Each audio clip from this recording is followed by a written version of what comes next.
Amén. Que Dios les bendiga, iglesia.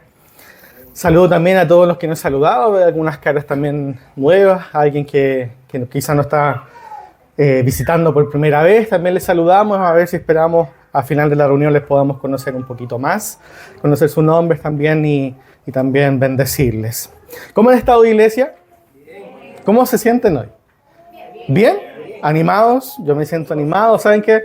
Creo que, no sé si tienen la misma sensación y creo que es parte de la obra del Espíritu Santo en medio de la iglesia. Creo que el Señor nos está diciendo algo, hoy particularmente. Y creo que ustedes se van a dar cuenta también, si es que ya no se han dado cuenta, porque el mensaje desde la mañana que nos juntamos hasta ahora que nos estamos reuniendo en este momento ha sido el mismo. No sé si su discernimiento le ha permitido llegar a, valga la redundancia, discernir lo que el Señor hoy día nos está diciendo.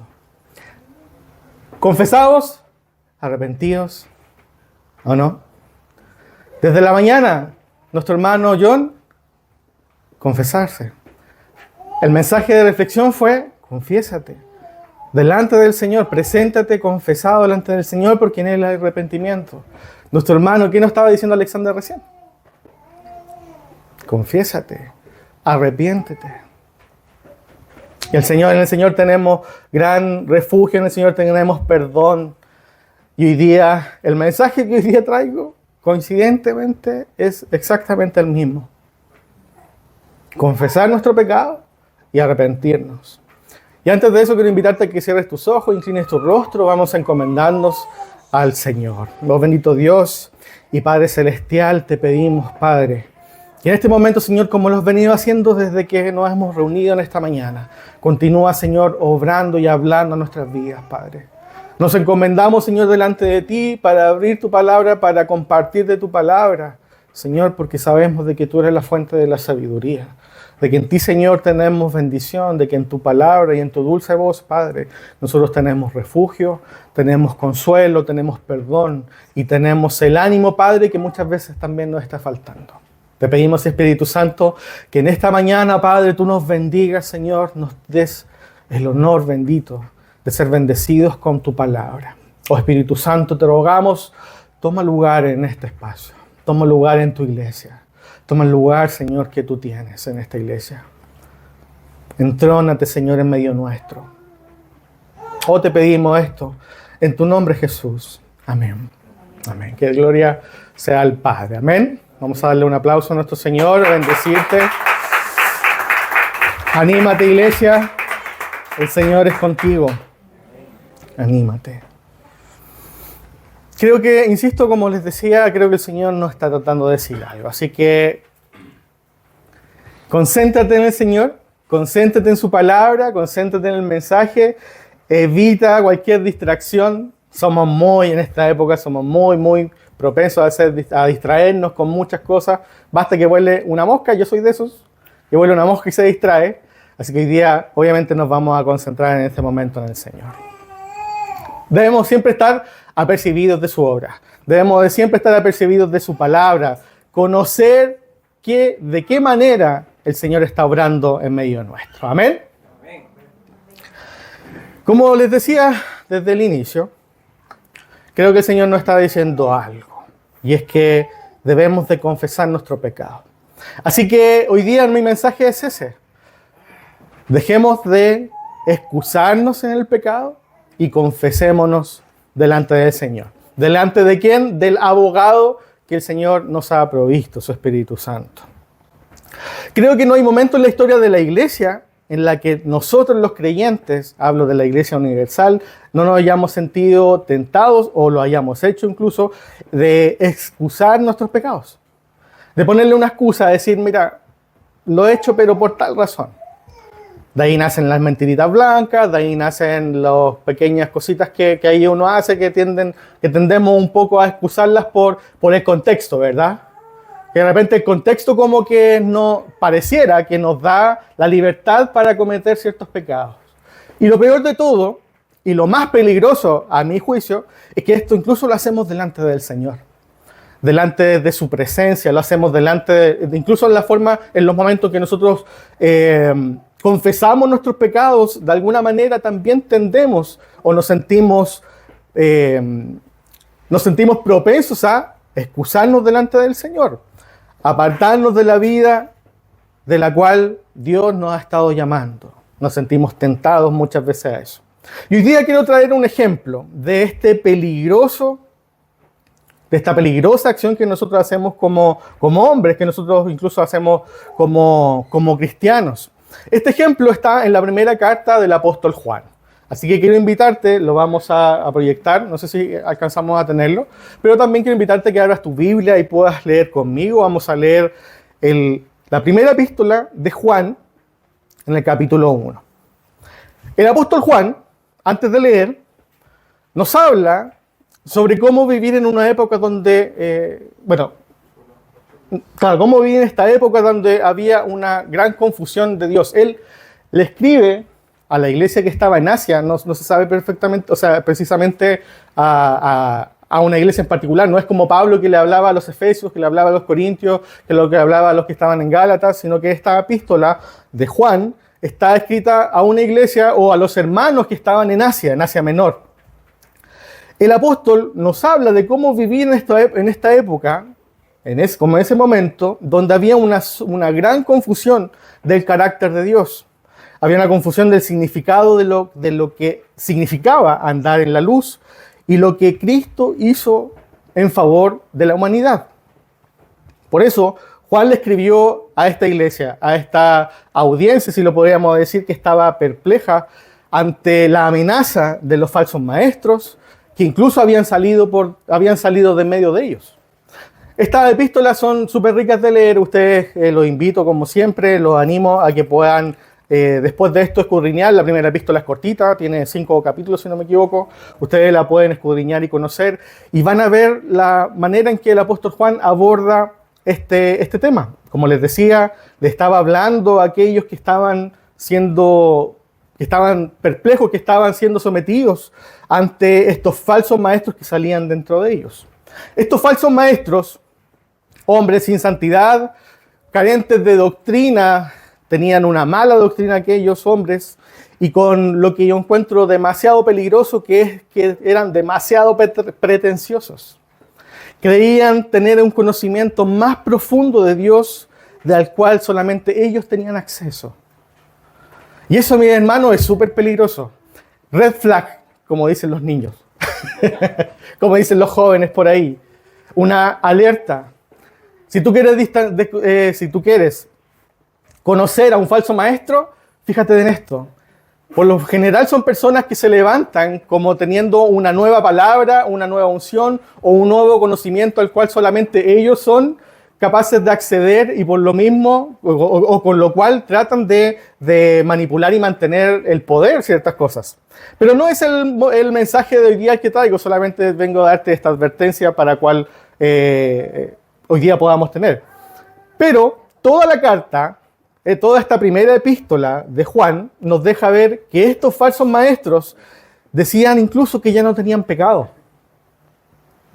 Podemos nosotros inferir de que ellos creían y decían que ya no tenían pecado, pues según ellos tenían quizá una unción especial de parte de Dios.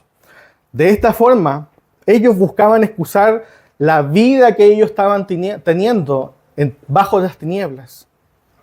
La vida que ellos tenían, que ellos llevaban de pecado, de tinieblas, de falsas doctrinas, las excusaban detrás de esta doctrina de la cual ellos decían tener, que ya no tenían pecado y que tenían un mensaje incluso más profundo del cual solamente ellos eran conocedores.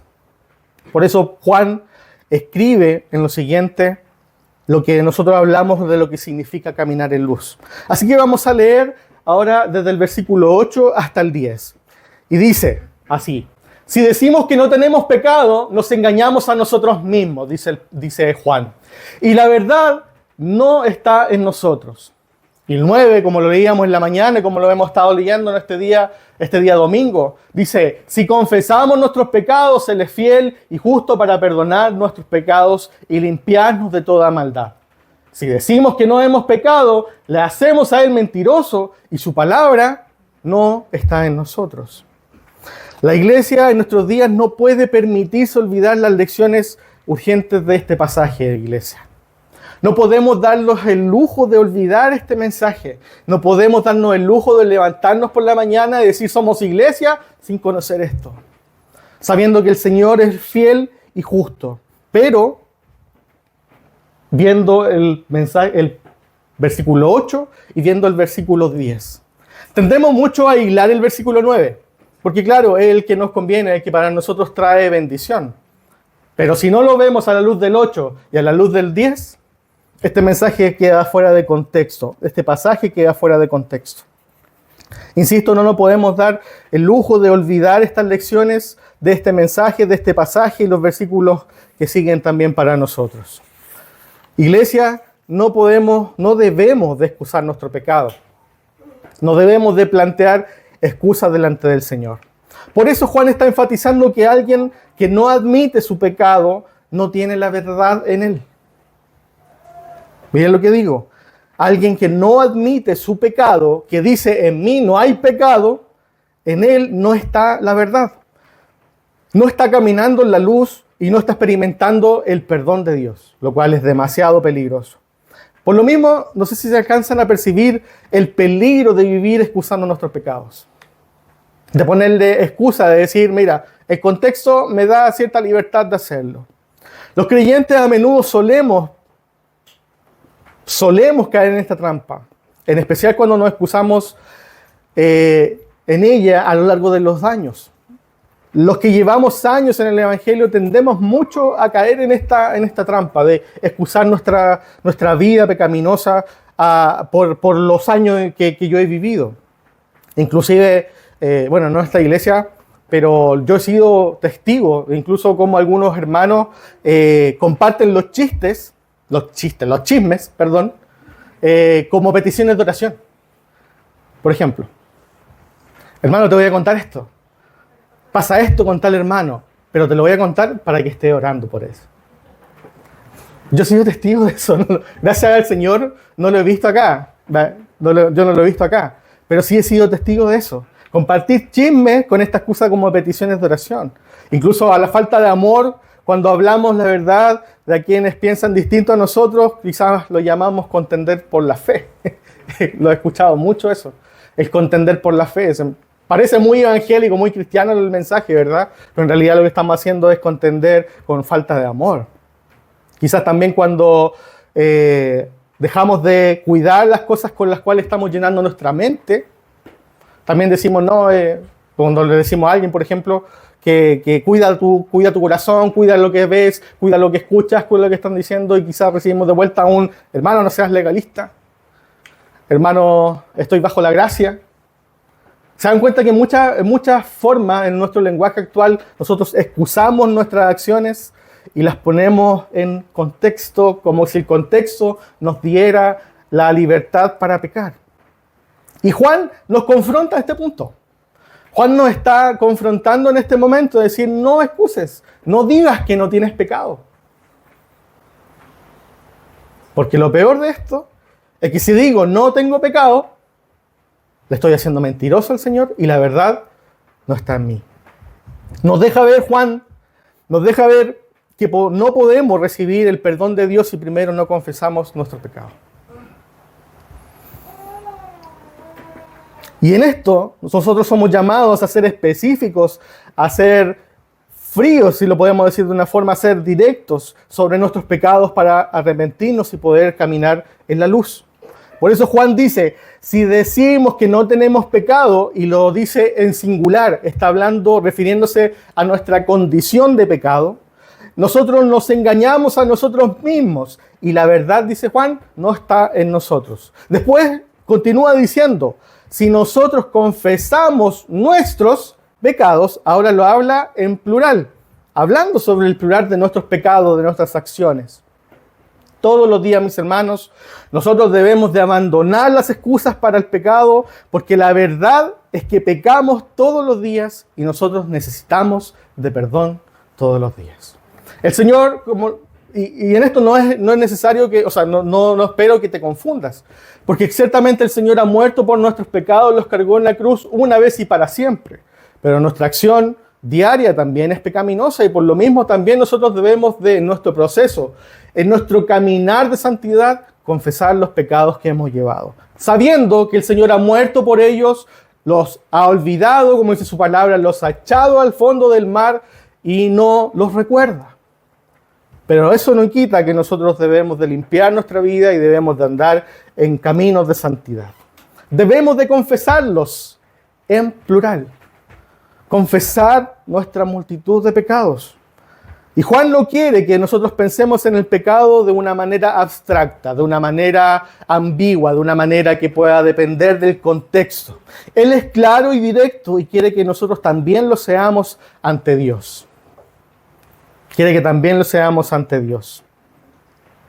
Cualquiera quizás puede decir, todos somos pecadores, pero confesar y abandonar quizás estos actos específicos de pecado es otra cosa. Amén. Ahora, ¿qué significa confesar tu pecado? Yo no sé si, yo recuerdo, yo tenía eso de 15, 16 años. Me dijeron, Felipe, define confesar. Y yo no sabía qué responder. Porque yo, dije algunas cosas, confesar y decir, mira, cometí esto, lo hice, fui yo.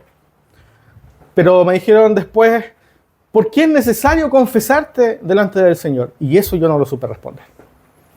Por lo mismo hoy día, quizás si hoy día tienes la misma pregunta, si yo te dijera, ¿por qué debes confesar tu pecado? No sé si todos tienen una respuesta clara y por lo mismo quiero hoy día un poco ayudarte a poder responder esa pregunta.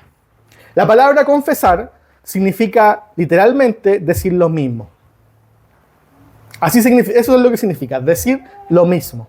O en otras palabras, significa estar de acuerdo con Dios en que es verdad lo que Él dice de mi pecado. Yo estoy de acuerdo cuando el Señor dice, esto es pecado, y yo me pongo de acuerdo con Él. Digo lo mismo que Dios. Me confieso delante de Él. Se trata de admitir también mi culpa. De admitir que fui culpable de lo que hice, de llamar malo a lo que es malo. Por eso Juan sigue incluso diciendo después en el versículo 10, si me acompañan, decimos, Juan en el versículo 10 dice, si decimos que no hemos pecado, lo hacemos a Él mentiroso y su palabra no está en nosotros. No importa cuánto tratemos de excusar nuestro pecado, Dios es claro en su palabra. Y directo en su palabra. Si decimos que no necesitamos de su perdón o incluso actuamos como si no necesitásemos de su perdón, entonces estamos diciendo, Señor, tú eres un mentiroso. Yo no sé si hoy día los que estuvieron presentes en la cena del Señor hicieron ese acto que nuestro hermano John nos estaba llamando. Antes de tomar los símbolos, ¿qué nos dijo el hermano John? Cierra tus ojos, inclina tu rostro y ponte a cuentas con el Señor. Después de que llegamos de eso, dijo, como que pasa un aire fresco, ¿no? Yo creo que esas fueron tus palabras que dijiste, hermano. No sé si todos sintieron ese aire fresco, no sé si todos sintieron ese despojo de confesarse delante del Señor. Le estamos dando vida a su palabra, a la palabra del Señor. Le estamos diciendo, el Señor es verdad lo que Él dice, yo me confieso, y Él es fiel y justo para perdonar mis pecados. Y ciertamente, mis hermanos, de Dios nadie puede burlarse. Amén. Él es fiel, es justo y soberano ante todas las cosas. De Él nadie puede burlarse. Y delante de Él no valen las excusas. Si yo excuso mi pecado, le hago mentiroso a Él. Trato, como entre comillas, burlarme de Él, porque Él lo conoce todo. O en el tiempo nosotros quizás que podamos estar llevando de asistido en la iglesia. Le hacemos mentiroso al Señor excusando poniendo excusa delante de Él por el contexto, por los años que llevo, por la experiencia que tengo, por la unción que está sobre mí, por el manto por el cual yo cargo de ministro, de pastor, de evangelista. No te excuses, mi hermano, mi hermana.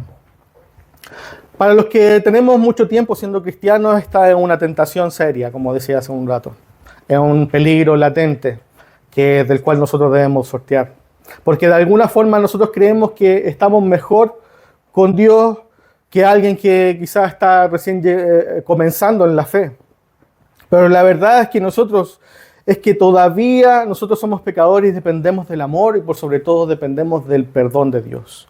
Todos los días nosotros necesitamos abandonar las excusas para el pecado, porque la verdad es que nosotros pecamos todos los días y todos los días nosotros necesitamos de su perdón. Por lo mismo te invito en esta mañana a preguntarte, quizás cuáles son las excusas que tú estás presentando delante de Dios.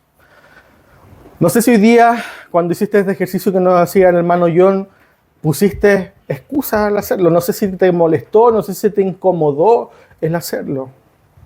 Si es así, te invito a que pienses en eso. Quizás sean las excusas que estás poniendo delante del Señor a tu pecado, para no confesar, para no abandonar el pecado específico que estás llevando hoy en día en tu vida. No sé si tú en este momento estás lidiando con un pecado en particular. No sé si tú hoy día estás luchando, batallando esta carrera, estás corriendo esta carrera, batallando por un pecado en particular. Recuerda estas palabras: el Señor es fiel y justo para perdonar. Fiel y justo para perdonar. Hoy en día nosotros somos expertos en culpar incluso a los demás por nuestras acciones pecaminosas. No solamente ponemos excusas en nuestro contexto de nuestra vida, sino que además decimos, los demás tienen la culpa. La sociedad me hizo así. La sociedad me impulsa a esto. El tráfico, los tacos de Santiago a las 6 de la tarde camino a la universidad, me impulsaron a decirle el tremendo garabato a la persona que casi me chocó. Todo es culpa del presidente, el Boris. Todo es culpa de él. Quizás puedas decir, mis padres me enseñaron a hacer así. Así fue enseñado. Así es la única forma en la cual yo sé que las cosas se hacen. Quizás sean otras personas las que te impulsan a actuar así, que tú puedas pensar. O capaz puedas decir, pero es que estaba bajo presión. O el estrés me hizo actuar de esta manera. La carga de trabajo, la carga que quizás tenga de mis deudas, toda la carga que yo pueda tener me hizo actuar de esta forma. De manera pecaminosa, voy atrasado, tengo que hacer esto, me importa lo mismo lo que pasa en el camino, yo tengo que llegar a este lugar y en el camino insulto, en el camino agredo, en el camino puedes hacer las acciones que a ti se te puedan pasar. Pero las circunstancias verdaderamente, hermanas y hermanos, en realidad lo único que hacen es sacar a relucir lo que hay dentro de nuestro corazón. No nos ponen excusas, no nos ponen un pretexto para actuar de las maneras en que nosotros actuamos. Cuando nos acercamos, a Dios en confesión, nosotros gozamos de esta promesa gloriosa a la cual se nos presenta en su palabra. Que si confesamos nuestros pecados, Él es fiel y justo para perdonar los pecados. Y dice además que nos limpia de toda maldad. Que nos limpia de toda maldad. Puedes ver incluso, no sé si en esto puedes notar el resultado de la confesión. El resultado de la confesión es contrario a toda la intuición que nosotros los hombres podríamos tener, a la humanidad puede tener, totalmente contraria. La fidelidad y la justicia de Dios, en vez de ser razones para apartarnos de Él o envolvernos en excusas, son más bien la razón para acercarnos a Él y ser más honestos en nuestra condición. Amén. Quizás puedas pensar, o puedas tener en tus pensamientos delante del Señor, en tus oraciones, puedes decir, Señor, quizás mis pecados son inexcusables, ni siquiera yo mismo puedo perdonarme. Quizás tú estás llevando una vida de pecado, estás lidiando con un pecado en algún momento. Ante eso, déjame decirte que el Señor te dice, yo soy fiel y justo para limpiarte. Yo soy fiel y justo para perdonarte. Quizás también puedas pensar, Señor, ni siquiera yo mismo puedo limpiar mi historial de pecado, ni siquiera yo mismo puedo deshacerme de mi vida pasada que yo estaba viviendo. La gente a mi alrededor jamás va a olvidar las cosas que yo hice. Me avergüenza mi vida. Ante eso lo que dice el Señor, yo soy fiel y justo para perdonarte y para limpiarte. Quizás también puedas decirle al Señor, Señor, yo llevo años viviendo en la iglesia, llevo años conviviendo con mis hermanos, he servido y todo este tiempo he persistido en pecados secretos. He persistido en aquellos pecados o en mis pensamientos pecaminosos delante de ti. Antes el Señor te dice, yo soy fiel y soy justo para perdonarte y para limpiarte. Pero quizás también tú digas, Señor, a veces mi arrepentimiento es pobre. Arrepentimiento de cartón, como decimos por ahí. De cartón mojado. Un arrepentimiento que no dura más de un día. Que no dura más de una oración. Que no dura más de un culto. Quizás yo no he llorado lo suficiente por mi pecado. Quizás yo no he arrodillado no me he arrodillado lo suficiente delante de ti por mi pecado para pedirte perdón y restauración. Ante eso, al igual que en las ocasiones anteriores, el Señor te dice, yo soy fiel y yo soy justo para perdonarte y para limpiarte. ¿Qué mayor promesa tenemos delante del Señor? ¿Qué mayor promesa tenemos delante de nuestros pecados, de nuestras acciones? Sabiendo que el Señor es fiel y justo. Solamente nosotros hay una condicionante. Confiésate delante del Señor. No le hagas mentiroso. Reconoce que en tu vida hay pecado y que necesitas del Señor.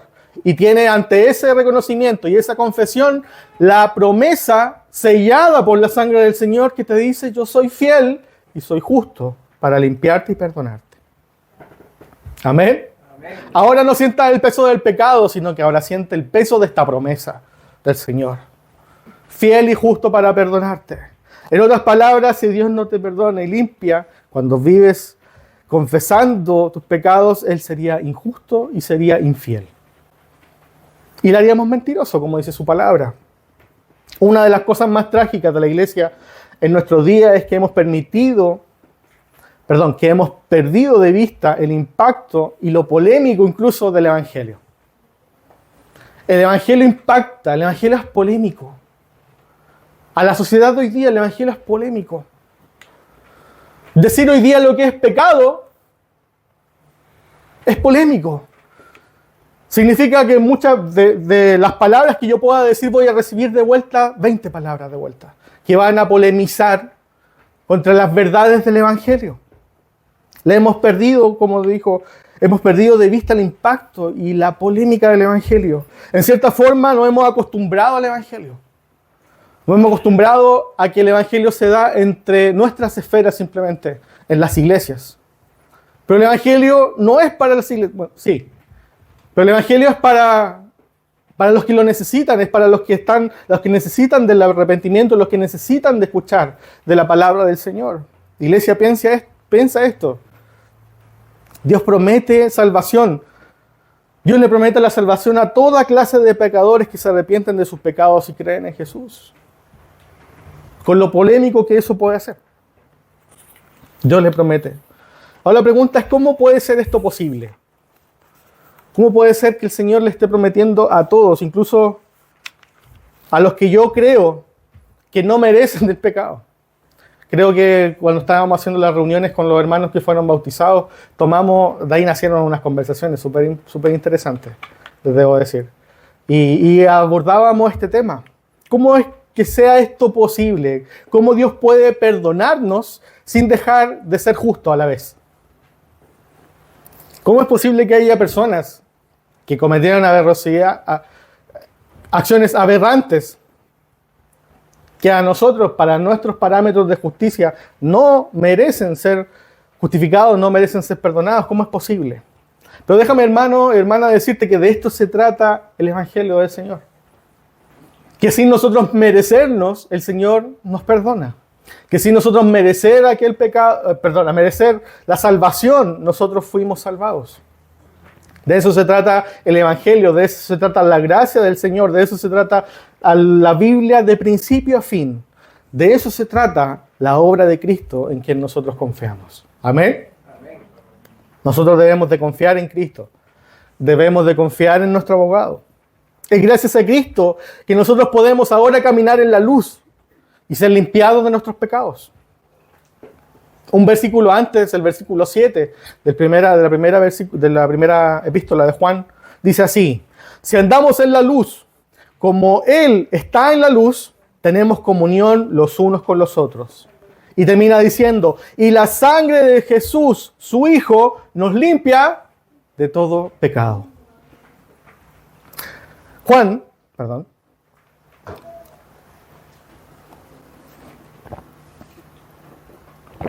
Juan con esto se está refiriendo a la muerte de Cristo, al sacrificio del Señor Jesucristo en la cruz, cuando habla de la sangre de Jesús. Cuando habla de la sangre que nos limpia de todo pecado, se está refiriendo, insisto, a su muerte, a su sacrificio, a su obra redentora en la cruz.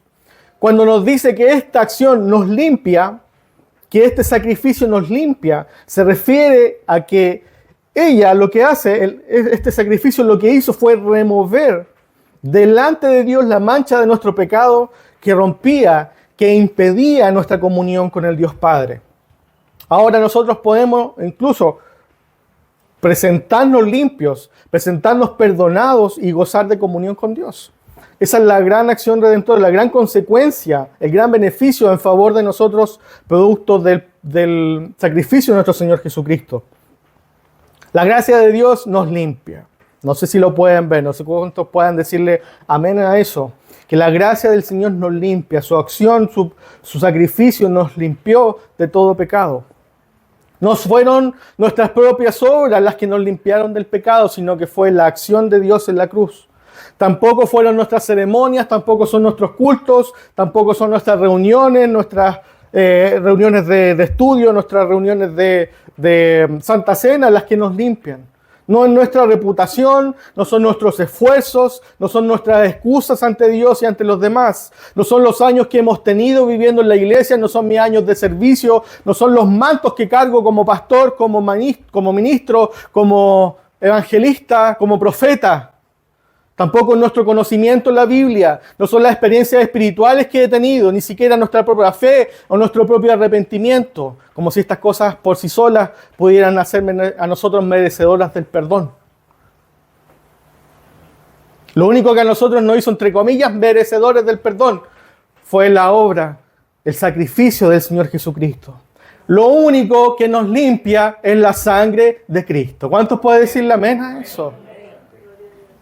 Lo único que nos limpia es la sangre de Cristo, su sacrificio. Y esto debería quitar toda nuestra confianza en las demás cosas que no pueden limpiarnos. Debería de ser suficiente para nosotros para quitar todas aquellas excusas. Pero después, continuando con esto, el apóstol Juan, más adelante en su carta, dirige aún más incluso nuestra mirada a Cristo, para explicar cómo Dios puede ser fiel y justo para perdonarnos. No termina ahí la cosa, continúa él desarrollando esto. Juan no quiere que pequemos, nos está alentando a que no pequemos. ¿Por qué? Porque eso lo que hace es romper nuestra comunión con Dios. Al contrario, lo que él quiere hacer es alentarnos y brindarnos la seguridad de que podemos acercarnos al Señor. Él quiere recordarnos quién es Jesús para nosotros. Y por eso ahora quiero invitarte que puedas leer en el mismo capítulo, en el capítulo 2 ahora, de la primera carta, de la primera epístola de Juan. Vamos a leer el versículo 1 y 2, creo que lo tenemos acá.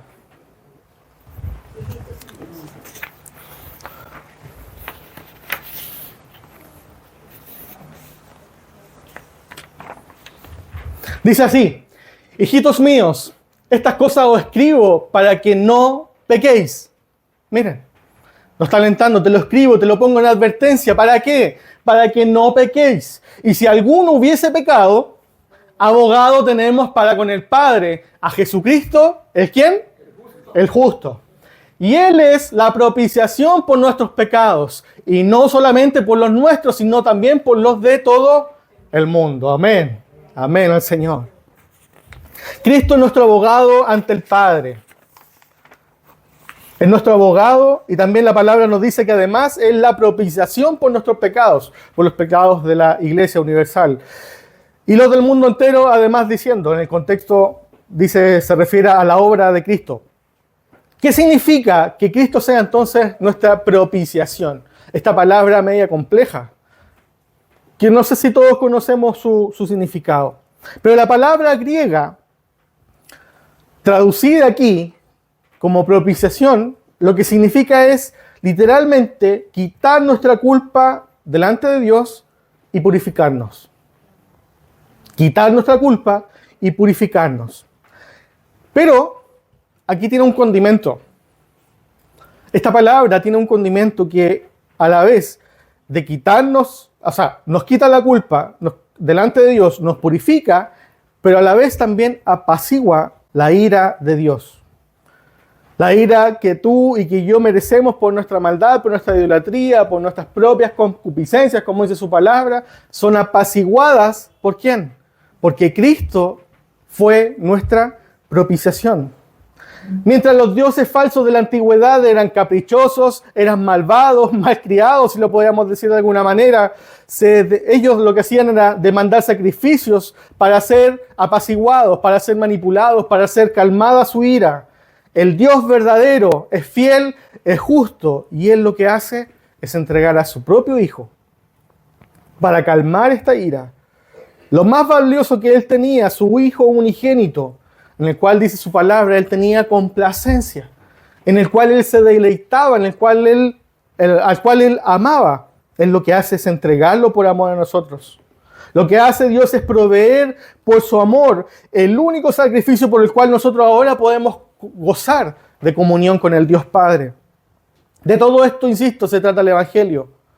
No de lo que nosotros somos, de lo que nosotros hacemos, de lo que nosotros podemos llegar a hacer por nosotros mismos, sino de lo que Él hizo por nosotros, en favor de nosotros, en la cruz. Este es el mensaje de la gracia. Este es el mensaje del Evangelio, lo que el Señor hizo por nosotros. Jesús es la propiciación de nuestro pecado. Con su sacrificio apacigua la ira que por derecho nos correspondía a nosotros, pero que cayó sobre el Hijo. Tomó nuestras culpas, quitó nuestra culpa, nos purificó y además apacigua la ira del Señor. Él es nuestra propiciación. Y Juan nos explica que cuando los creyentes pecamos, Jesús también además es nuestro abogado delante de Dios. Es como si no fuera suficiente la acción redentora del Señor en la obra, en la cruz. Nos dice que además cuando nosotros pecamos, Él además es nuestro abogado. O sea que Él se puso como objeto, como cordero de sacrificio, y aún así nos continúa abogando por nosotros, delante de Dios. Él se presenta delante del juez. Él presenta delante del juez su propiciación en favor de nosotros. Y se pone de nuestro lado, si lo podemos decir de esa manera, para que podamos nosotros tener comunión con el Dios y andar en la luz. El Hijo se presenta delante del juez y expone los hechos en favor de nosotros. Obra y habla en favor de nosotros. Su vida perfecta por nosotros y su muerte propiciatoria en favor de nosotros. Es como si dijera, yo ya pagué la deuda de esta persona, la deuda que él merecía pagar delante de Dios. Soporté el castigo voluntariamente. ¿Para qué? Para vincular tu justicia en obediencia a ti, como dice la carta a los Romanos. Dice, por tu justicia y obediencia, como muestra de tu amor. ¿Por quién? Por ti, por este pecador. Y entonces el juez del universo, nuestro Dios, escucha el caso que el Hijo, como abogado, se le presenta delante de él y hace favor y da su veredicto y te dice, eres perdonado, eres inocente. Esa es la acción propiciatoria del Señor Jesucristo. Esa es la acción de abogado con el cual nosotros tenemos. Y este es el corazón del Evangelio. La sangre de Jesús que nos limpia de todo pecado. Dios es fiel, Dios es justo, además, como decíamos, para perdonarnos. Dios es nuestra propiciación y nuestro abogado. Cristo es nuestro abogado.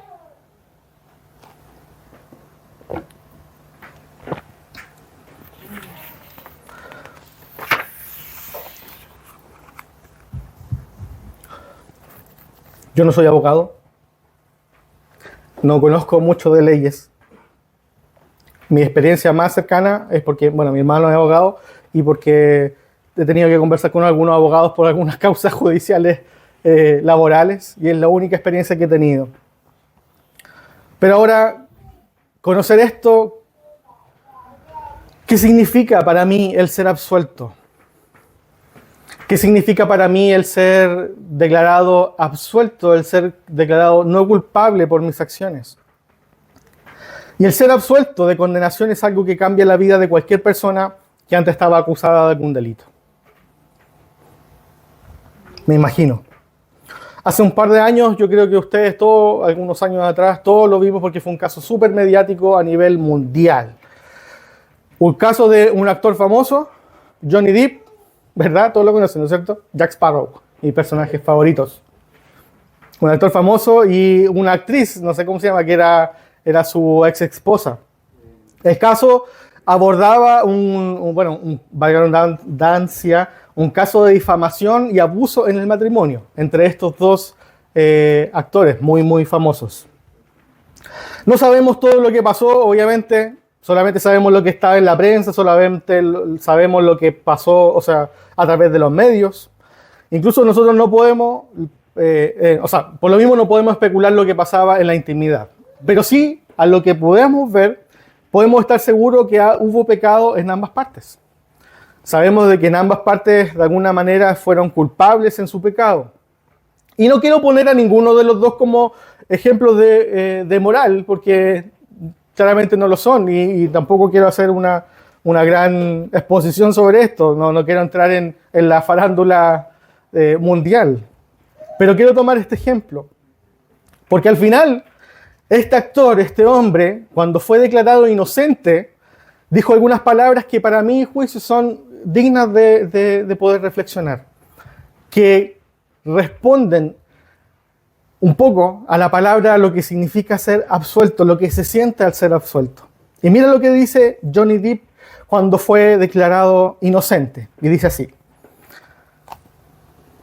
a través de los medios de comunicación se formularon denuncias falsas, dijo Johnny Depp, muy serias, incluso criminales. Ya había dado la vuelta al mundo 2 veces en un milisegundo, en un nanosegundo, dijo, y tuvo un impacto sísmico en mi vida y en mi carrera. 6 años después, el jurado lo que hizo fue devolverme la vida. Me siento verdaderamente empequeñecido ante este nuevo renacer. Este hombre, según sus palabras, este actor, según sus palabras, puede volver a tener un nuevo comienzo después de haber sido declarado inocente. Fue vindicado ante las acusaciones que caían sobre él, fue reivindicado según las acusaciones que pesaban de maltrato y de abuso en su matrimonio. Y aunque esto, en su caso, no significa que él no haya sido perdonado, lo que sí significa es que ya no necesita él de seguir defendiéndose por este caso, porque ya tuvo abogados que hicieron un trabajo y consiguieron una victoria delante del juez. Insisto, no significa que su señora lo haya perdonado, su ex esposa lo haya perdonado, sino que hubo una acción de que le significaba para él no seguir más defendiéndose de las acciones que le apuntaban a él, de abusador y de los delitos que, insisto, caían sobre él. Si este hombre, con toda su vida, con todo lo que tú puedas decir, juzgar buenos o malos, lo que sea, si este hombre puede sentirse así de agradecido por esta acción muy terrenal, un juicio contra su ex señora, algo que, fue mediatizado y todos lo conocimos. Pero si este hombre puede sentirse así de agradecido al punto de decir que su vida comenzó de nuevo después de haber sido declarado inocente, ¿qué hay ahora incluso para nosotros, hermanos, cuando nosotros pensamos que tenemos a Cristo nuestro abogado? ¿Cuán aún más alivio hay para nosotros? Sabiendo de que nuestro abogado Jesucristo, quien por el amor del Padre y por el valor del Redentor, de su obra en la cruz, obtiene para nosotros un veredicto infinitas veces más importante cuando en verdad nosotros fuimos culpables.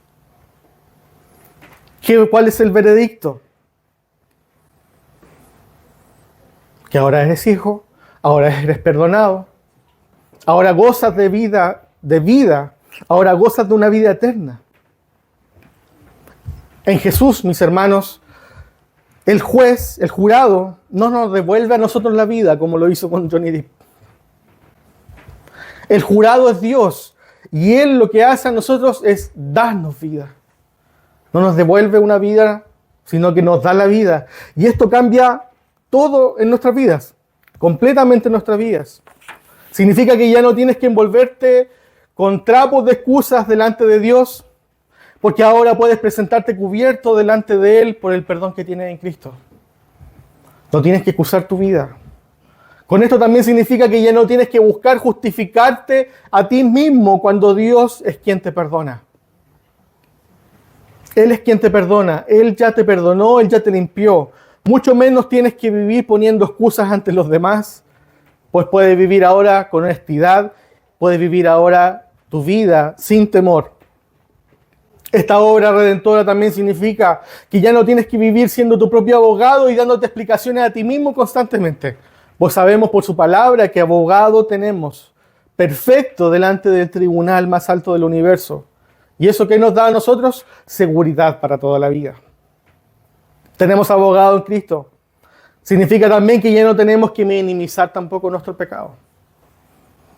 Ya no debemos de excusar nuestro pecado o ponerlo según el contexto, decir, se me permite hacer ciertas cosas. Porque la persona más justa es quien conoce completamente nuestro caso y nuestra maldad. Y Él mismo es quien decidió ofrecerse en nuestro lugar. En voluntad se puso en nuestro lugar. ¿Para qué? Para perdonarnos y a la vez abogar en nuestro favor.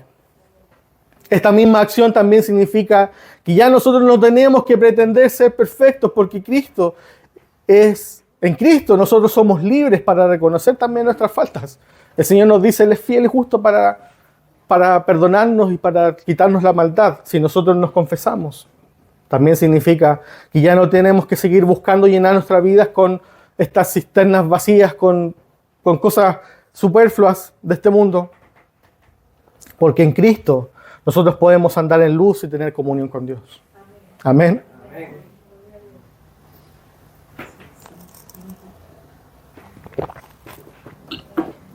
Ahora, cuando tú consideras todo esto, la pregunta final no es si eres pecador o no.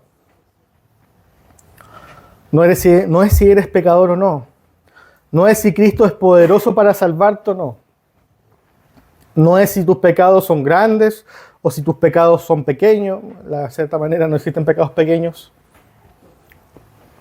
Ya sabes la respuesta ahora a todas estas preguntas. Entonces ahora la pregunta que te queda hacer, que me queda por decirles para que nosotros podamos reflexionar esta mañana. ¿Estamos caminando en luz? ¿Estamos buscando caminar en luz? Y esa es la respuesta, la pregunta que nosotros ahora debemos de hacernos incluso a diario. No temas caminar en luz porque ya tenemos un abogado perfecto que está a nuestro favor. Amén. Un abogado perfecto que está en favor tuyo. Un abogado en el cual nosotros podemos acudir en cada llamado, en cada momento, al paso tan directo a la vuelta de una oración, como dicen por ahí. Abogado por el cual nosotros tenemos perdón y tenemos bendición además. Amén.